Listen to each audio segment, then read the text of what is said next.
कैलाशपति जी के मंदिर से, कैलाशपति जी के मंदिर से डमरू की आवाज डिमाडिम निकले। कैलाशपति जी के मंदिर से डमरू की आवाज डिमाडिम निकले। ढोलक बजे मृदंग बजे, झैलों की आवाज झनाझन निकले। ढोलक बजे मृदंग बजे, झल्लर की आवाज झनाझन निकले। कैलाशपति जी के मंदिर से डमरू की आवाज डिमाडिम निकले। कैलाशपति जी के मंदिर से डमरू की आवाज डिमाडिम निकले।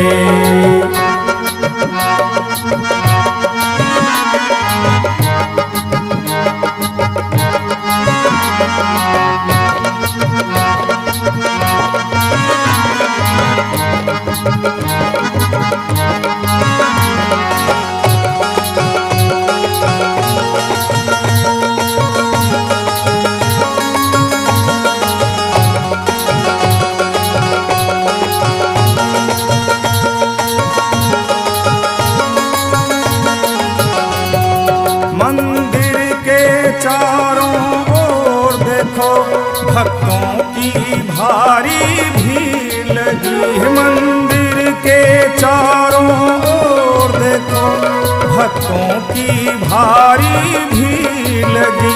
मंदिर के कोने कोने से, मंदिर के चारों कोने से हर हर बम बम शंकर निकले। कैलाशपति जी के मंदिर से डमरू की आवाज डिमाडिम निकले।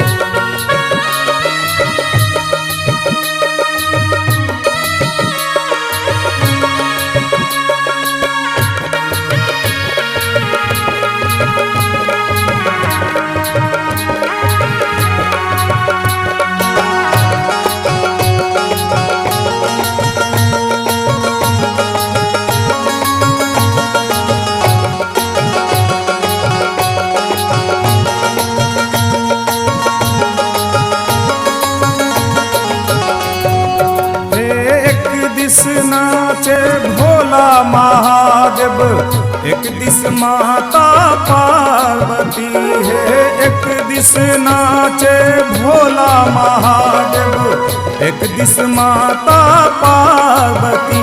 माता के पैर की पायल से, माता की पैर के पायल से पायल की आवाज झनाझन निकले। कैलाशपति जी के मंदिर से डमरू की आवाज डिमाडिम निकले। ढोलक बजे मृदंग बजे, झैलों की आवाज झनाझन निकले।